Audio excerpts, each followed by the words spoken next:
እንደ ባለሙያ አይደለም ተከታዩን ጥያቄ ማነሳላችሁ። አሁን የምትወያዩት በዜግነታችሁ ነው። ሳምሶን በኢትዮጵያዊነትህ፣ ምህረተአብ በኤርትራዊነትህ ለሀገራችሁ ለህዝባችሁ ሰላም ይበጃል እያላችሁ ነው የተከራከራችሁት ያላችሁት። ይህንን አሁን ያለውን ሁኔታ የሚቃወሙ አንዳንድ ወገኖች በተለይ መንግስታቱን በተመለከተ በሚያነሷቸው ሀሳቦች ላይ ሁለቱም መንግስታት የውስጥ ችግሮቻቸውን ለመሸፈን ወይም ከውስጥ ችግሮቻቸው ለማምለጫ የሚጠቀሙበት ጦርነት ነውና የኔ ጉዳይ አይደለም ይሄ ጦርነት የሚሉ ወገኖች አሉ። እንግዲህ የኔ ጉዳይ ካልሆነ ዞሮ ዞሮ ያው ጦርነቱ ይቀጥላሉ እንደሚለው የማምራት አዝማሚያም አለውና ይሄንን እንዴት ታዩታላችሁ? ምህረተአብ ቀደም ብለህ የባድሜ ጉዳይ ብቻ እንዳልሆነ ያነሳው ነገር አለ። ብዙ ነገሮችን ያካትታል ብለሃል። ይሄንንስ በተመለከተ ምንድነው የምትለው? ሁለቱም መንግስቶች በከፍተኛ ጫና ላይ እንደሚገኙ ገሃድ ነው፣ ሁሉም ሰው የሚያውቀው ነው። በእኔ አስተያየት የጉዳዩ ባለቤት የኢትዮጵያና የኤርትራ ህዝቦች ናቸው። የአዲስ አበባ ሆነ የአስመራ መንግስት ህዝቡ ያልመረጣቸው ስለሆነ ህዝቡን ሊወክሉ አይችሉም። ሁለቱም ያው በሽምጥ ውጊያ አስመራና አዲስ አበባ ተገብቷል። የኤርትራ ህዝብ በ30 ዓመት ጦርነቱ ብዙ ደምቷል፣ አልቋል። ከእንደገና ደግሞ አሁን በዚህ በመጨረሻው ጦርነት ብዙ ህዝብ ሞቷል እና አሁን የተፈጠረው ፍጥጫ ያው አገር ቤት ውስጥ ካሉት ቁጠባም ሆነ የፖለቲካ አለመረጋጋቶች ከዛ ለመራቅ ጉዳዮችን ለማስቀየስ ነው የሚባል ነገሮች አሉ።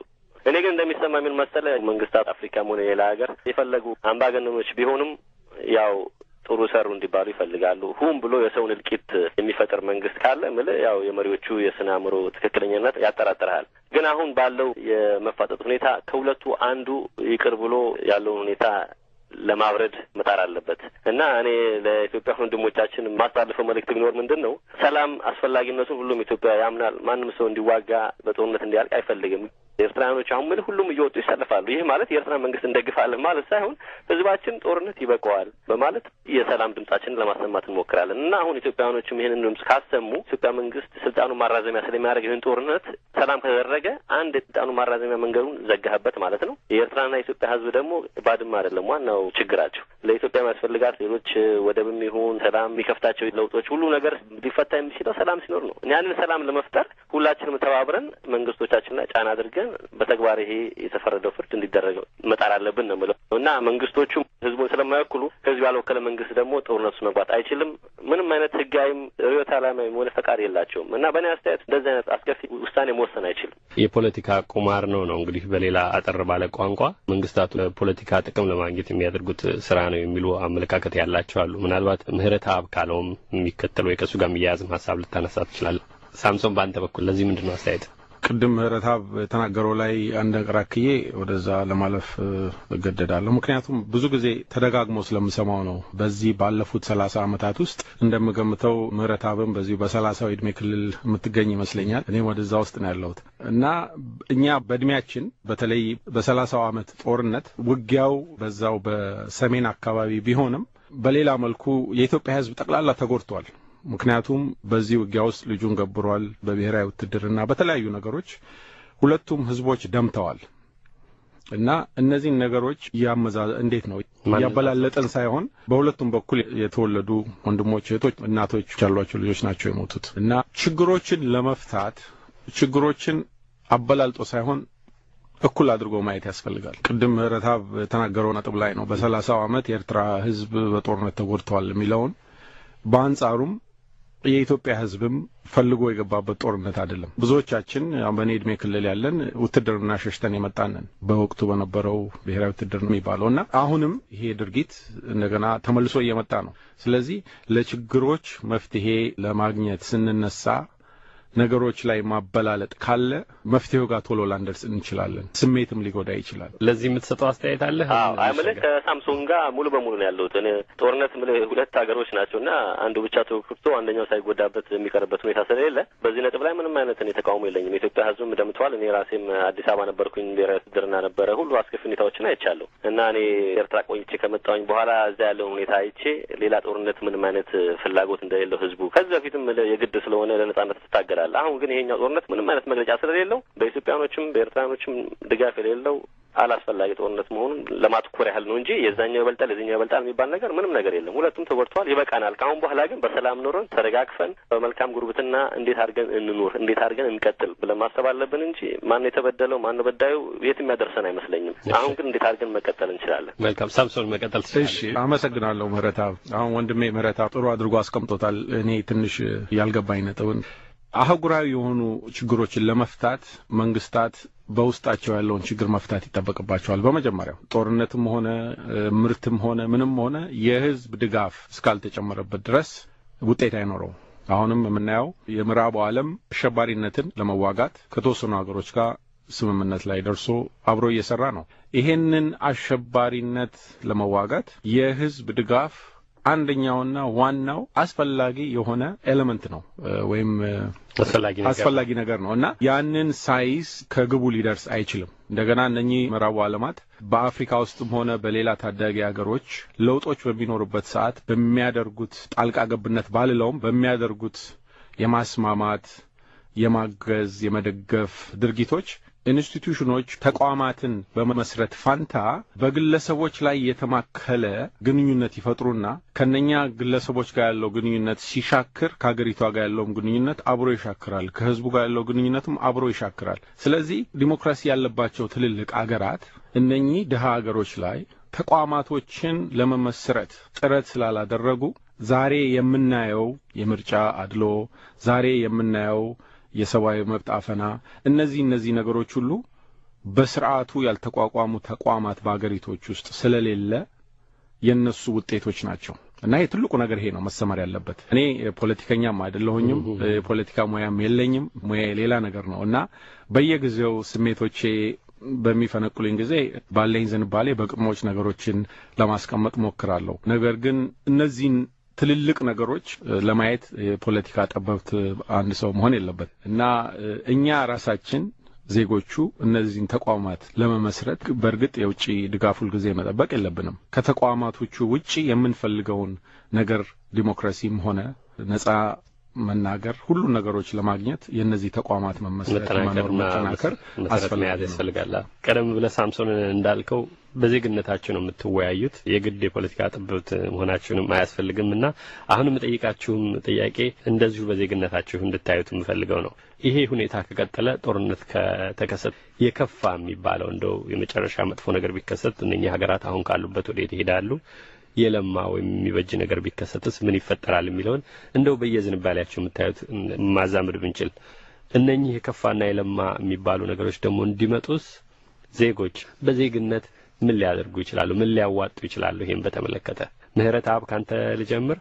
እሺ፣ አሁን ያለው አስከፊ ሁኔታ ነው እና ወደ ጦርነት ሊያዘላ ይችላል። እኔ ግን መቼም በጣም ተስፋ አድርጋለሁ አላስፈላጊ ጦርነት ውስጥ እንደማንገባ። እስካሁን የሚደረጉት ጥረቶች በተባበሩ መንግስታትም ሆነ ስደት ላይ ባለነው ሁላችንም አስፈላጊውን ነገር አድርገን ከጦርነት እንድንድን መቼም እምነቴ ነው፣ ተስፋዬም ነው። ግን ይህ ሁሉ ሳይሳካ ቀርቶ ወደ ጦርነት ውስጥ ከገባን በእኔ እምነት በጣም አስከፊ ሁኔታ ነው የሚፈጠረው። ይሄ ያለፈው ያልደረቀው ቁስል ከእንደገና አዲስ ቁስል ይጨመርበታል ማለት ነው። በአበሾች መካከል ያለው ግንኙነት የት ያደርሰናል ምልህ በጣም የሚያስጠላና የሚያስከፋ ሁኔታ ስለሆነ ያ ነገር እንዳይፈጠር ተስፋ አደርጋለሁ እና ጦርነቱም ደግሞ እንደሚመስለኝ ከተጀመረ አያድርገውና ከተደረገ ግን ይሄ በድንበር ደረጃ በወሰን ደረጃ የሚቆይ አይመስለኝም። ይሄ የሁለቱ መንግስታት የህልውና ጥያቄ ነው። ከድንበር አልፎ ወደ ሌላ ሊገባ ስለሚችል የአስመራ መደብደብ አለ፣ የአዲስ አበባ መደብደብ አለ፣ የመቀሌ መደብደብ አለ። ይሄ በጣም አስከፊና የማይሆን አዘቅቶ ስለምንገባ በዓለም ላይ ያለነው አበሾች በመሪም ደረጃ እንሁን በዜግነት ደረጃ በተማረም ይሁን ይህን ነገር በጥሞና ብናስብበትና ከዚህ መንገድ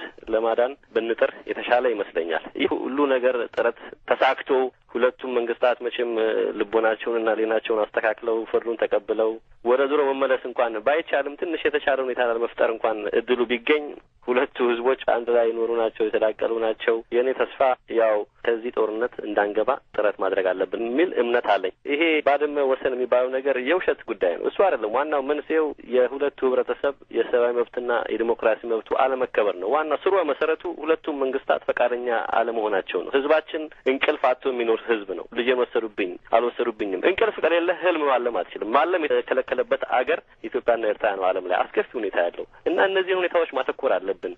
አሁን ሌላው አፍሪካ ሀገር ምርጫ ያልተደረገበት እንደዚህ ጋዜጠኛ መናገር የማይችልበት እንኳን ብዙ አይደሉም። አሁን እየቀረ ነው። የእኛ ሀገሮች ግን ወዴት ነው የሚሄዱት? ምንድን ነው አላማቸው? እነዚህ ሰዎች ሁላችንም በሰው ደረጃ ኃላፊነት አለብን። የታሪክ ተጠያቂዎች ነን። የሁሉ የተቻለንን መጠን ከዚህ ጦርነት እንዳንገባ ጥረት ማድረግ አለብን ነው የምለው። ኢትዮጵያን ወንድሞቻችንም በሰላም ይሄ ነገር እንዲፈታ የኢትዮጵያ መንግስት ፍርዱን እንዲቀበል ጭነት ያደርጉና ወደ ሰብአዊ መብት ወደ ዲሞክራሲ ድህነትን መዋጋት ብናዞር የተሻለ ይመስለኛል። የባድሜን ነገር በኋላ ላይ መጨረሻ እናመጣለን። በግላችሁ አንዳንድ ነገር ማየት ፈልጋለሁ።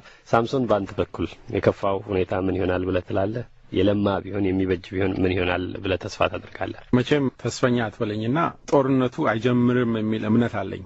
እምነቴንም እውነት እንዲያደርገው ጸልያለሁ። በቅደም ተከተል አኳያ ያየነው እንደሆነ እዚሁ ዛሬ እንደ ሰላም መልእክተኛ ነው የተገኘሁት። ሁለቱንም መንግስታት መማጸነው ምንድነው የተከበሩ ፕሬዚዳንት ኢሳያስ አፈወርቂም ያሰሯቸውን ተቃዋሚዎች ፈተው ያገዷቸውን ጋዜጦች ለቀው በነጻ ዲሞክራሲ ባህል እንዲገነቡ ነው። የተከበሩ ጠቅላይ ሚኒስትር መለስ ዜናዊም የታሰሩትን ተቃዋሚዎች እና እስረኞች ፈተው ታገቱትን ጋዜጦች ፈቅደው እንደገና የዲሞክራሲ ፕሮሰስ ግንባታው እንዲቀጥል ነው እና በቅደም ተከተል አኳያ ሁለቱም መሪዎች በየሀገራቸው ያሉትን የውስጥ ችግሮች መፍታት ይኖርባቸዋል። ሁለቱም ህዝቦች በሰላም በነጻነት እንግዲህ እንደ ዜጎች የሚጠበቅብን ይህንን ግፊት በተደጋጋሚ ማድረግ ነው። ከናንተ ራቅ ያለ አስተሳሰብ ያላቸው እንግዲህ ይህን የሚቃረኑትን ስላላቀረብኩ ነው መላልሼ ይሄስ ባይሆን የሚለውን ነገር ማመጣባችሁ። ባድመ ይነስም ይብዛም ምክንያቱን አቀርባለች። ዋናው ምክንያት ሌላ ነው የሚል በሁለታችሁ በኩል ያነሳችሁት ነገር አለ። ዋና የሁሉ ነገር ማዕከል ሆና የምትታየው የባድሜ ጉዳይ ነው። ባድሜ መስጠት ከሽንፈት ይቆጠራል ወይም ሽንፈትን ያሳያል ወደሚለውም ስለሚያመራ ከቦታው አስፈላጊነትም ጋራ አብሮ ብዙ ነገሮች ይያያዛሉ። ምህረተአብ አንተ በግልህ ደጋግመህ አልፎ አልፎ የተወሰኑ ነገሮች አንስተሃል። ይሄ የግል ስሜት ነውና በነጻ ስሜት ባድሜ የማን ነች ብለህ ታስባለህ? በእኔ አስተያየት ፍርድ ቤቱም እንደወሰነው ባድመ የኤርትራ ናት። ይሄ የቀኝ አገዛዝ ካርታዎችን እንቀይር የሚባል ጨዋታ ከተጀመረ እንደገና የአፍሪካን አህጉር ሌላ አዝቅት ውስጥ መክተት ስለሆነ ባድመን ውሳኔውን ከመቀበል ሌላ አማራጭ ያለ አይመስለኝም። ግን በእኔ አስተያየት ምንድነው ባድመ ውስጥ የሚገኙ ኢትዮጵያኖች ካሉ እዛ ባሉበት እንዲቆዩ መብታቸው ተከብሮ በኢትዮጵያዊነታቸው በተለይ ከጦርነቱ በፊት እዛ የሰፈሩ ሰዎች ካሉ እነሱ መብታቸው ተከብሮ የሚኖሩበትን እድል ፈጥረን ከኤርትራውያን ወንድሞቻቸው እህቶቻቸው ጋር በሰላም ሊኖሩ የሚችሉበትና ባድመ ተሰመረ ማለት ደግሞ የበርሊን ግንብ ተገነባ ማለት አይደለም። በእኔ አስተያየት አሉላ ለኤርትራ ባድመ ቢሰጥም ኤርትራውያኖች የሞቱት ለጥሩ ነገር ነው ማለት አይደለም።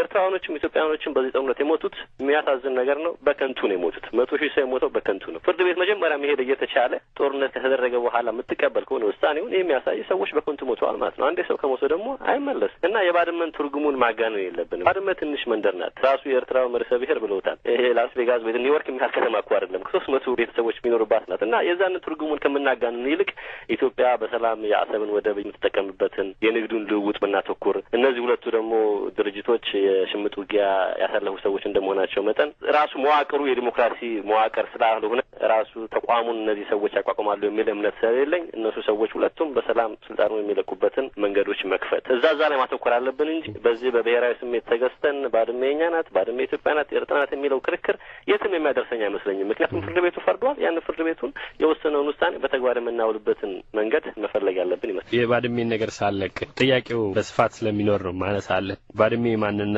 መሆን ያለበትን ነገር በአንተ በኩል ተናግረሃል። በእርግጥ ባድሜ ውስጥ ያሉት ሰዎች ኤርትራውያን ናቸው ብለህ ታምናለህ? ምህረተአብ ምን መሰለህ አሉላ፣ እዚህ ላይ ማወቅ ያለብን ይሄ መንግስት አይደለም ማንነትን የሚወስነው። እኔ ባድሜ ሄጄ አላውቅም። እዛ ባድሜ የሚኖሩትን ሰዎች የሚሰማቸው ስሜት ኢትዮጵያውያን ነው ኤርትራውያን ነው ብዬ ልጠይቃቸው እድሉ ስላላገኘሁኝ ያንን ጥያቄ ልመልስልህ አልችልም። ግን ምንድን ነው መካድ የማይቻል ነገር የኤርትራ ህዝብና የትግራይ ህዝብ በተለይ ትግርኛ ተናጋሪ የኤርትራ ሀማሴን የሚባለው ከትግራይ ወንድሞቹ እህቶቹ ጋር በንግድ ልውውጥ በባህልም ብዙ የሚያገናኙት ነገሮች ስላሉ እንደሚመስለኝ እዛ ድንበሩ አካባቢ የሚኖሩ ሰዎች አዲስ አበባና አስመራ እነሱ ሩቅ ነገሮች ናቸው። እነሱ እርስ በርሳቸው እዛ ቡና የሚጠጡ ጎረቤቶች በሰላም መኖር የሚፈልጉ ስለሆኑ ይሄ እንደሚመስለኝ ያሉ ሰዎች ታች ባለው ሰው ላይ ለመጫን የሚደረግ ጥረት ነው። ኢትዮጵያውያን ኤርትራውያን፣ ኢትዮጵያዊ ማለት ምን ማለት ነው፣ ኤርትራዊ ማለት ምን ማለት ነው የሚለውን ነገር ራሱ በሰፋ ደረጃ ብናየው እኔ አሁን ብለህ አምቼ ነኝ። አምቼ ማለት ምን ማለት ነው? የተሰጠን ስም ነው። ኤርትራውያኖች ኢትዮጵያ ተወልደን አምቼ እንባለን። ግን እኔ የግሌ የራሴ ስሜት ግን እዚህ ስደት ላይ 16 ዓመት አድርጌያለሁ ስዊድን ሀገር። ኤርትራዊ ነው። ወላጆቼ ኤርትራውያን ናቸው። የኤርትራን ቋንቋ እችላለሁ፣ የኢትዮጵያን ቋንቋ እችላለሁ። እዚህ ስዊድን ሀገር መጥቼ የስዊድን ቋንቋ እችላለሁ፣ ሌሎች ቋንቋዎችም እችላቸዋለሁ እና ማንነቴ ሁሉ ጊዜ ተለዋዋጭ ነው። ምልህ እንዳታክል አንድ ቦታ የሚቆይ ነገር አይደለም እና እዛ አካባቢ የሚኖሩ ሰዎችም የሚሰማቸውን ስም መጥራታቸው ያውቁታል እንጂ ኢትዮጵያውያኖች ናቸው ኤርትራውያኖች ናቸው ብለህ ልትፈርድ ከውጭ አትችልም። ምክንያቱም ማንነትህ የግል ነው። እኔ በዚህ ነው የማምነው። መንግስት ሊወስንብህ አይችልም፣ ቀበሌ ሊወስንብህ አይችልም። ዋናው ጉዳያችን እሱም ስላልሆነ ከዚህ በላይ ብዙ ጥያቄ አልጠየቅህም። ሳምሶን በአንተ በኩል ያለህን አስተያየት እንውሰድና ምናልባት የመጨረሻ አንድ ጥያቄ እወረውራለሁ። በዚህ በባድመ ጉዳይ ላይ ከአሁን በፊትም ጥያቄዎች ከሰዎች ጋርም ተወያይቼበታለሁ። ብዙ ኤርትራውያን ጓደኞችም አሉኝ። መልሴ አንድ ነው። የባድመ መሰመር ወይም የባድመ ለአንድ ወገን መሰጠት ያለውን ችግር አይቀርፈውም። ስለዚህ መሰረታዊው ችግር ምንድነው የሚለውን ነገር ለማየት መሞከር ይሻላል። የፍርድ ቤት ዶክመንት ወይም ቦታው ሄጄ ያየሁት ነገር የለም። ስለዚህ እኔ እዚህ ቁጭ ብዬ የኤርትራ ነው የኢትዮጵያ ነው የሚለው ፍርድ ውስጥ ለመግባት አልፈልግም፣ ስሜታዊ መሆን አልፈልግም። ነገር ግን ቅድም ምህረተአብ ጠቅሶታል፣ ጉዳዩ ከባድመ በላይ ነው። መነሻ ሆነ እንጂ ልክ ለኛ ውይይት የኔ የጻፍኩት ግጥም መነሻው እንደሆነ ያ ባድመ ቦታ መነሻ ሆነ እንጂ ችግሩ ከዛ የሰረጸ ነው። ስለዚህ ያንን ችግር ለመፍታት መሞከር የሚሻል ይመስለኛል። የመጨረሻውን እናድርግ። ምን ትመኛላችሁ ለሁለቱ ሀገራት ወደፊት ዕጣ? ምህረተአብ ኤርትራ ሀገርህ የተሻለ ሁኔታ እንዲፈጠርላት የምትመኘውን በተጨባጭ ሊደረጉ በሚችሉ ነገሮች ላይ መሰረት አድርገህ እንዲሁም ከኢትዮጵያ ጋር በጉርብትናዋ ሊኖራት የሚችለው ሁለቱ ጎረቤት የሆኑ ሀገራት ቀደም ሲልም አንድ የነበሩ ህዝቦች የሚኖራቸውን የመጪ ጊዜያት በተመለከተ ምን ትመኛለህ? ምንስ በተጨባጭ በርግጥ ሊሆን ይችላል ብለህ ታስባለህ? ሳምሶንም ይሄንኑ ተመሳሳይ ጥያቄ ትመልሳለህ። እኔ እምነቴና ተስፋዬ ያው የኢትዮጵያ ህዝብና የኤርትራ ህዝብ ሰላም ሆኖ በወንድማማችነትና በእህትማማችነት ተከባብሮ ይሄ የጎሰኝነት አስተሳሰብ ቀርቶ ሁላችንም ነጻ ሆነን መዘዋወር የምንችልበት እዚህ እንዳለውበት ሀገር እንደ ስዊድን ስካንዲኔቪያኖች እንደሚያደርጉት ኖርዌይና ስዊድን በጣም ወንድማማችና እህትማማች ናቸው። ግን ሁለቱም ሀገሮች በሉዓላዊነት ደረጃ ተከባብረው ሁሉም ነጻ ሆኖ ይሰራል፣ ይማራል በየሀገሩ እና እንደዚህ አይነት መድረኮች ተፈጥረው ይሄ የጦርነት ቋንቋ የምናገርበት ጊዜ ቀርቶ ሁላችንም በተስፋ በተለይ የምንኖርበት ጊዜ ይመጣል የሚል እምነት አለኝ። ያንን ደግሞ ለማድረግ ምንም አማራጭ የለም። ከዲሞክራሲ ከሰብአዊ መብት ማክበር ሌላ ምንም አማራጭ የለም። እኔ የሚያሰጋኝ ነገር አሁን ኢትዮጵያም ሆነ ኤርትራ በጣም ወደ አስከፊ የሆነ የአምባገነንነት መንገድ እየሄዱ ነው እና ይሄ የቻይናን አይነት መንገድ የሚከተሉ ይመስለኛል። እኛ ዳቦና እንጀራውን እንሰጣለን፣ ሌላውን ነገር ለእኛ ተውልን፣ አትናገር፣ አታንፍስ የሚባል ነገር አለ። ይሄንን መንገድ መተው አለባቸው። ይሄንን መንገድ እንዲተው ደግሞ ያለንን ኢኮኖሚም ሆነ ማንኛውም አቅም ተጠቅመን መንግስቶቻችን ላይ ጫና ማድረግ አለብን ነው የምለው። በኤርትራ ደረጃ እኛ የምንከፍለው ግብር አለ ለኤርትራ መንግስት። ያንን ግብር ከፍለህ ህዝብህ የሚረገጥ የሚጨቆን ከሆነ ለምን ነው የምከፍለው ብሎ ማንኛውም ኤርትራዊ በግለሰብ ደረጃ ማሰብ አለበት በያለንበት። ይሄ የሀገር መክዳት ጉዳይ አይደለም። ሁላችንም ህዝባችን እንዲተነፍስ ነጻ ሆኖ እንዲናገር እንዲማር እንፈልጋለን። ህልማችን ደግሞ ከስደት ወጥተን ሀገራችን መግባት ስለሆነ ህልማችንን የሚገልብንን መሪ አንፈልግም እና እነዚህ ሰዎችም ልቦናቸውን ትንሽ ቢያስቡበትና የታገሉበት መንገድ ለህዝቡ ሰላምና ዲሞክራሲ ከሆነ ትክክለኛ ገጽታቸውን አሳይተውን ይሄንን አላስፈላጊ የሆነ የተንዛዛ የድንበር ሁኔታ ፈተው ህዝቡ በሰላም የሚኖርበትን መስራት የሚችልበትን ትምህርት እዛ ላይ ነው መዋዕለ ንዋይ መፍሰስ ያለበት እንጂ መሳሪያ ስትገዛ ህዝብ እየተራበ ይሄ የማይሆን ትምክህተኝነት፣ ሉዓላዊነት፣ የግዛት አንድነታችን የሚባለውን ቋንቋ ትተን ህዝባችን እንደፈለገ መዘዋወር። እኔ ፓን አፍሪካኒስት ነኝ። በአፍሪካ አንድነት ነው የማምነው። በጥቁሮቹ ህዝቦች ይሄ ሁሉ የተበደለው ቀርቶ በሀብታችን ባለቤት ሆነን መብታችን ተከብሮ እድል ተሰጥቶ መናገር የምንችልበት መድረክ እንዲከፈትልን ከፍተኛ ነው ተስፋ አደርጋለሁ። ያለ ዲሞክራሲና ያለ ሰብአዊ መብት ደግሞ እዛ ልንደርስ ስለማንችል ሁላችንም በዚህ በወዳጅነት በወንድማማችነት ታግለን እዛ እንድንደርስ ጥረታችንን እንቀጥል ነው የምለው። መልካም ምህረተአብ። ሳምሶን ባንተስ? ወንድሜ ምህረተአብ ልናገር ያሰብኩትን ጠቅላላ በደንብ አድርጎ ገልጾታል። በጣም ጥሩ ተናጋሪ ነው። ይሄን አማርኛ ስትለምድ ትግርኛውን የርሳ አይመስለኝም። መሰረቱን ማወቅ ወንጆ እና በጣም ደስ ብሎኛል። እኔ ያለውን መድገም አልፈልግም። አሁንም ቢሆን ቅድም ለሁለቱ መሪዎች ያስተላለፍኩትን መልእክት እንደገና በማስመር ነው መዝጋት የምፈልገው።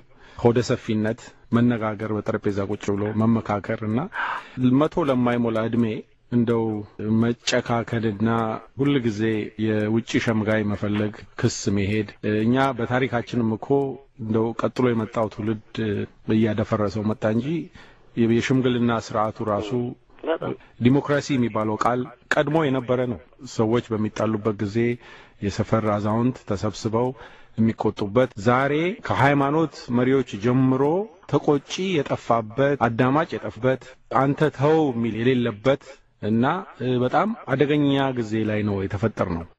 ፈጣሪ እግዚአብሔር ወይም አላህ ፊቱን መልሶ እንደገና በሰላም በመፈቃቀር ቅድም ምህረተአብ በጠቀሳቸው ሁኔታዎች በሰላም እንድንኖር ትልቅ ምኞቴ ነው። ስለመነጋገርና በጠረጴዛ ዙሪያ ቁጭ ብሎ ስለመወያየት ምንም እንኳን ሐሳባችሁ የሚቀራረብ ቢሆንም ከተለመደው መንገድ ወጣ ብሎ አንድ ኢትዮጵያዊና ኤርትራዊ በየሀገሩ ፍላጎት መኖሩና መቻላችሁ ጥሩ ምሳሌ ይመስለኛል። ይሄ ንግግር ምናልባት ይቀጥላል ብዬ ተስፋ አደርጋለሁ። ከእናንተ ሐሳብ የሚለይ ያላቸውንም ሰዎች በተመሳሳይ መልኩ ለማስተናገድ እንሞክራለን። ሁለታችሁንም አመሰግናለሁ። ምህረተአብ መኮንን፣ ሳምሶን ተፈራ በድጋሚ ለውይይቱ እግዚአብሔር ይስጥልኝ።